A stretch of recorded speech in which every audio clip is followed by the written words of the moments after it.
พี่น้องมีโอกาสคือคันมาดีหลังจากเอามาแต่ปลากันได้มางานดองเลยต้องมาลายเลยจะไปเป้ยเนาะปลาแม่นคุมาโลดมั้ยบ่แม่นมัดบ่คุมาโลดมัดเนาะคุมาโลเนาะพี่น้องมางานดองหมดเลยเต็มตึงผู้ได้เอาเมียมาผู้ได้เอาเมียโมเมนต์เจ้าที่โมเมนต์เนาะโอ้ลืมผู้นี้เนาะโอ้เจ้าบ่าวด้วยพี่น้องเด้อนี่เริ่มมาหลายเลยโอ้คุมาโลดเอาเมียบังกะฮานเนาะโอ้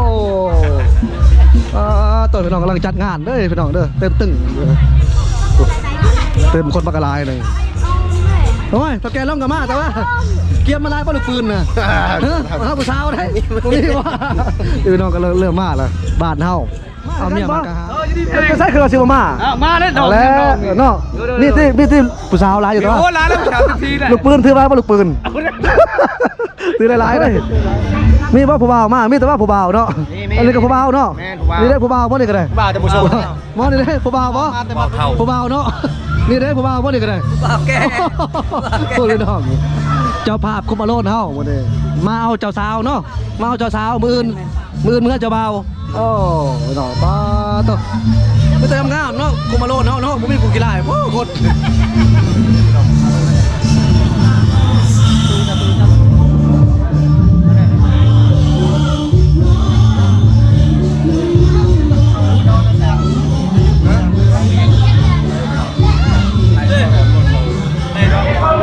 เริ่มเขากินพี่น้องพายซ้ายเขาเลยเขากินเขาผู้ได้เจ้าภาพเจ้าบ่เจ้าภาพบ่พูดได้เจ้าภาพเจ้าเป็นพูนบอกเขาไปกินเนาะตื่นเดี๋ยวเริ่มเขาเลยพี่น้องวันนี้เข้ามาเข้ามาเลยพูนเริ่มเขาพี่น้องคือว่าชิบะมาเนาะโอ้ไม่ได้คักอาหารเนาะเอาได้เว้ยเป็นอะไรเขาจะกินเยอะแต่ขีดไม่ถูกโมเป็นนั่นเอาหยอกโมเป็นเริ่มกินไปน้องเอ้ยอันนี้คุมมาโลดเฮาเลยเจ้าพายไส้ตอนทับเลยเนาะมืออื่นเข้าไปบ้านเฮาอีกมืออื่นสบายดีผู้ได้หาบัตรเซิร์นบ่ผู้ได้หาบัตรเซิร์นนี่ก็แมนบ่ตัวนี้ก็แมนอันนี้ก็แมนบ่หาบัตรเซิร์นบ่นี่เด้หาบัตรเซิร์นกันน้องนี่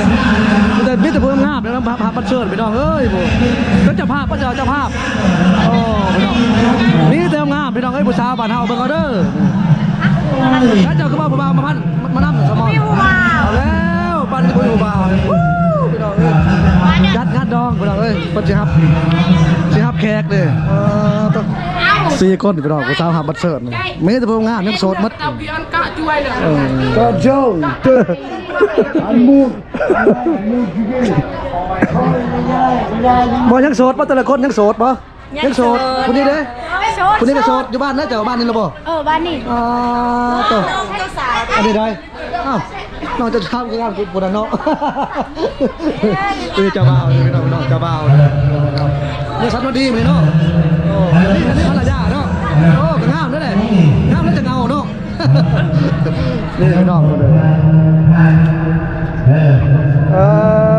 อันนี้ได้จ้ะภาษาบ่ได้ดิบ้านนี่แหละ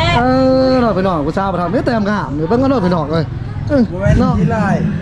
เดี๋ยวเจ้าก็รอซ้ำเจ้าถ้าเจ้าก็ได้เนาะ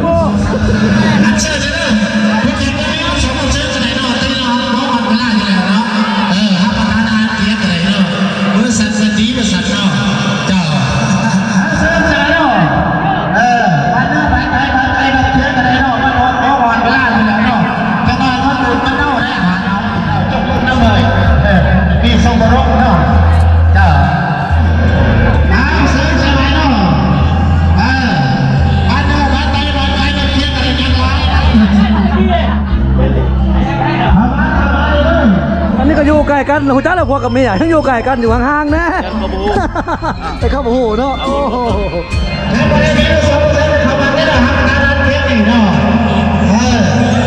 อันยูโรได้จะได้เด้อครับแต่คนนี้มาชมมาเชิญเลยเนาะถ้าเราเสียจะช้าไปกินเราที่เมียเราดีนะเอาคือว่าผมเอามาเป็นครูบ่พวกเจ้า ถือบ่ไปแต่กูยิงนี่เนาะเคยอะไรคือเล่าเลยถือเลยเนี่ยเห็นบ่ดิ เนาะ เนาะ รถมอเตอร์ไซค์กับรถจักรยาน ใช้ครูพวกเจ้าเด้บ่มีใช้ครูมาแล้วแม่ครูน่ะบ่ฮะอื่นอ้าวโอ้พี่น้องป้าตัวรอบระบงพิเศษเป็นรอบเจ้าบ่าวเนาะรอบเจ้าบ่าวเนาะ เนาะ โอ้ขึ้นมาสิบมาเนาะมีแต่ผู้งามเด้อเด้ยังโสดมันบ่ได้บ่ยังโสดนั่นแหละจ้ะโสดกันนี่ตัวมาเอาหัวแล้วบ่บ่ ยังบ่ กำลังจะเอาแล้ว เป็นไง ลองเลยก่อนลองเลยก่อน ต้องไปเนาะ ลองเลยลองเลยลองเลยอันนี้การให้ปากเลย เอาหัวเลยแล้วดีเด้ดีบ่เจ้าหัวฮะเจ้าบ่ไปดอกงามได้ไปดอกผู้สาวบ่ดอกบ่ได้เฮามีแต่งามเนาะวันนี้พุ่นฮอดก็ช่างไปดอกนี่มาเจอสาวงามเลยงามเนาะบ้านเสียดายบอกเจ้าเกิดบ่ทันบ่คอยเนาะกินไหมเอาไหมกินไหมเลย ยังมาส่ง ไอ้ผู้บ่าวก็บอกมาผู้บ่าว มี เอาแล้วยังโสด ทำก็จะเอาแล้ว เล่นก็กูมาโลดเท่าตัวไอ้เนาะไม่ดึกเนาะไม่ได้แต่พวกงามเนาะกระโดดไม่แต่พวกกีฬาเจ้ามา ท่านทั้งสองมีความหมายปองของใจเป็นหนึ่งด้วยความหักสุดซึ้งยืนยันว่าสองไม้ต้องเป็นคู่ โอ้ยมาทางแห่เนาะซื้อได้ก่อนเศร้าเวียงเอ้ยพี่น้องมาเจอทางข้ามงามพี่น้องอันนี้เศร้ายั่งเนาะโอ้ติโตเอาพี่น้องเอ้ยนี่ซ้ำได้เลยเกินไปพี่น้องมาเจอกูเศร้างามมาดอกมาได้เอามากินข้าวมือก็ได้พี่น้อง มันไปกับแขนนี่ เฮ้ยได้แล้วงามเลยเนาะ ไม่ได้เป็น เฮ้ยอยากได้ด้วยเนาะมาอยู่ป่ะจ่อมาอยู่ที่มาอยู่ที่เดินมาเขาเนี่ยได้มาจะบอกมาเปิดจะมาจะบอก เส้นสาวกินเลย ยิ้มเป้ยเนาะเฮ้ยไปน้องเลย สาวได้หอบได้ไหมได้ไหมเนาะ เสิร์ฟทั้งทีเนาะ นะท่านผู้ชมก็ดูนะดูที่น้ำกระสันครับเนาะ ใช่เลยครูบ่าว ใช่ พี่ ใช่คนใจก็ใจน้องจ่ายสมาน คือบอกครูบ่าวมาน ขอเชิญจับตัวคนพอได้เดี๋ยวผมจะตามไปเลยนะ ำใช่ครูบ่าวได้แหละยังประกาศ คนเล่นการมาชิโน่ด้วย เสิร์ฟได้ไปน้องเสิร์ฟ โอ้ยเมื่อเลยบ่จูจะบ่ไม่ได้จ้าโอ้ยโคชกจะเป็นนะเป็นโคชกมืออาชีพนะการเพลย์กันดูกันงานอาญาบ่น้ำมันกระโดดป่ะเอาโคชกได้ด้วยใจเย็นไม่ใช่จ้าเป็นจัดการมาที่นี่ ผู้จักเลือกเจ้าเนาะผู้จักเลือกเลยเนาะผู้จักเลือกเนาะชวนเป็นชวน เอาจับคนเดียวจับคนเดียว รอบระบงพิเศษหน่อยงานครับป้าต้อง การเพลงนายบ้านเลย นี่แต่คนงามได้เลย เพลง ในบ้านได้เนี่ย บ้านได้ชิงกันเด้อในบ้านได้ชิง บ้านได้เบิ่นบนในบ้านได้ เพลง อาหารอันนี้บ้านทางแห่เนาะบอกกระหูเนาะ ท่านก็เชิญได้เลยท่านนะฮุกเนี่ยเนาะที่มาจะต้องกินท่านนักเสียนักสาวเวลาเราช้าเนี่ย มาเจอภาษาเจอตัว เอาจากบ้านก็สั่ง คนงามได้เลยป้า ประมวยประมีดอมรำนี่เนาะ1 2 3นี่คือไฟนี่เนาะจ้าขอบใจนักถ่ายพื้นอะไรนะ นี่ก็งามไม่จะเลือกใครเนาะ เปิดไปเลย เอาไปนอนเขาปลาไล่มือเลยวันนี้มาเปิดหูเปิดตาก่อนมาว่ากันก่อนมีผู้สาวหน่อยนางที่ขากับเองไปปลาไล่มือไปนอนกันเลยยอกสาวก่อนคนละต่อโยกเนาะคนเราประทัดเมื่อง่ายเนาะ อันรอบนี้ก็ เฮ้ยพี่น้องไม่แต่คนงามเนาะนางไก่ปลาตัวเอาไปว่ากันพี่น้องวันนี้สำหรับห้าวเลยใต้เลยเกินไปไว้ง่ายซะมันเจอคนงามง่ายซะงามทั้งนั้น ไม่ใช่นะมันจะทำการมันจะเช่ากันวันมันจะ ช้าก็งามเลยโอ้จะงามเนาะถึงรอบเต้นเนาะบ้านได้เจ้าบ้านได้บ้านจะมาขึ้นแต่เพิ่มงามเนาะ ผ่านจีท่า1 2 3ฟูไฟ ยืมไปจากบ้านได้ยืมไปบ้าน หมดฮะยังเลยเด้อ วันนี้ไป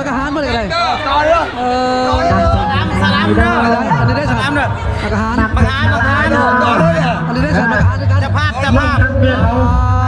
มีเติมงามมาจากไรเลือกเนาะ ทำงานกูมู ครับหมดแล้วจะนี่ สกลงามมาเฮ้ยเราระวังพิเศษพูด ทำกูมูเด้อ เอายิ้มในจักรยิ้มเลยนะป้า ยิ้มลายยิ้ม ต้องเลือกถือนะเว้ยว่าเลือกถือเนาะเลือกคนงามก็แต่กับเฮาเนาะ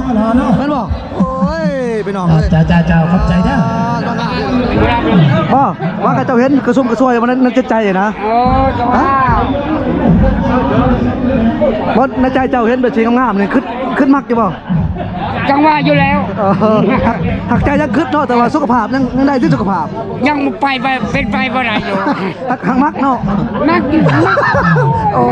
มักแต่ข้างนอกข้างในมันบ่ไปกัน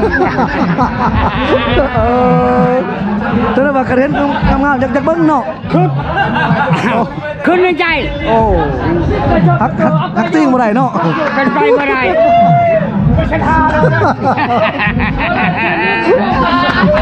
คักเราในใจกับเบิ้งงามเนาะ ฮักอยู่ขึ้นอยู่ในใจเอาให้เงาบ่มีโอ้ยเป็นไปบ่ได้อยู่ แต่ว่าคันเนี้ยเย็นเบี้ยกับผู้สาวเย็นเจ้าจอกบ่ได้สมมุติว่า ก็ยังเอาบ่ได้อยู่ เอาจอกผู้สาวแล้วจะม่วนบ่ผู้สาวเย็นเมียมื้อใดก็ได้ไปแต่ว่า อะไรบ่เป็นหยัง โอ้ยเห็นผู้สาวก็มาจักเบิ้งเนาะ บางทีอยู่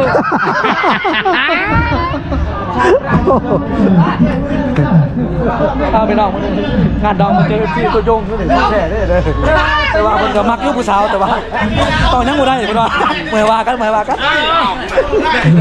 เห็นงามๆคักงามๆเนาะหนักขึ้นอยู่ ขึ้นเนาะ หักใจนี่แบบว่าไม่ได้มีเงินต่อเท่า ขึ้น1 3เทื่อได้บ่ซุนว่า บ่ได้ ชาวเถื่อไปถ่ายเบาได้บ่เขาอยากไปถ่ายเบา เดี๋ยว ถ่ายเบาได้เนาะ จากเบาจากรักแล้วมันไปน้ำเดียวเลย มือในม้วนที่เจ้ามือในม้วนเนาะ งวนใจ แต่เห็นทั้งบ่ได้เนาะ ให้ยังบ่ได้มีเงินต่อเท่า มีเงินตอนมันแห้งเนาะ เออ โอ้โหคันมีเงินตอนเถาไปได้มีเงินตอนเถามันเป็นแบบไหน โอ้ยมันก็อุ้ยใจอยู่ มันไม่แห้งเนาะ น่ามันก็หมดเลย เงินทางร้ายหรือเงินเนาะ เงินมีอยู่สองใจทางกัน แต่ว่ามันให้ตอนเถาเฮ็ดทั้งบ่ได้มิตรเบิ่งเนาะ ต้องชื่อ เอาไปน้องไปว่ากันไปน้องงานดองตัวนี้เราเบี้ยได้1ไปว่ากันมือได้เป็นมวนมัดบาทนะซักกับไปว่ากันป้านางไก่ผู้สาวยิ้มเป้ยเนาะป้าบ่ตื่นเนาะ โอเค เพิ่นสาวเลี้ยงกันยิ้มเป้ยโอ้ย เจ้าหู้ชื่อในน้ำนี่เด้อพันตื่นเด้อ เอาไปคนเพิ่นสาวย่างนางยิ้มเป้ยสาวย่าง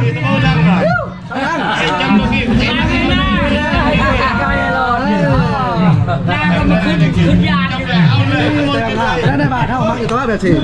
มักอยู่ตัว โอ้ไฟสิบ่มักเนาะ อย่าปากเนาะเคยจะบอก ตอบมาได้ การคนแรกก็เชื่อเจ้าไปแล้วครับอาจารย์ โอ้ยให้มืดตึ๊บเลย สวัสดีออกแล้วบ่เนาะออกเต้นอีกแล้วใช่แหละผู้บ่าวเขาบอกมาเลย ผมมีผู้บ่าว คนงามเขาไม่ผู้บ่าวเลยไม่แต่คนงามมักอาหารเลยเจ้าบอก พัดเดชพุทธเจ้าในพัดพัดปีพุทธเจ้า ไม่ต้องไม่แต่งามไม่ต้องเฮ้ย และการพัดปีพัดพัดเกิดแล้วปุ๋ยนะ อ้าวงามเป็นยังไม่ผู้บ่าว ไม่ได้ดู มาจับอาแล้วสิ เอาพวกเราเล่าพวกขี้ได้ โอ้ยแบบไหนกันมา พวกเราก็ยากแต่ใจดีเนาะ แม่ โอ้ไม่ดอกเอ้ยไม่สมบูรณ์งามไปเลยยิ้มเป้ยเนาะ พัดเจอตุยพัดเจอตุยนี่อันเดียวกันได้จะไหนนะ ว่ากันเป็นผู้ชายจะเลือกไปไปเติมงามเนาะว่ากันเป็นผู้ชายจะเลือกไปว่าไปเติมงามเนาะ พี่ตะพัดเอง ยาก จ้าวัดสวรรค์ น้องไปน้ำมาเดี๋ยวน้องไปน้ำรอบงานดองไปน้องไปว่ากันเด้อปูนไปเจอทิพย์ในผู้สาวป้าทิโต ใจตีผู้สาว ทิโตนี่ จะโดนปวดละเท่าเอง มักผู้สาวมักจะบ่ว่ากลักเต้ขมูลกลักเต้ตะเบิน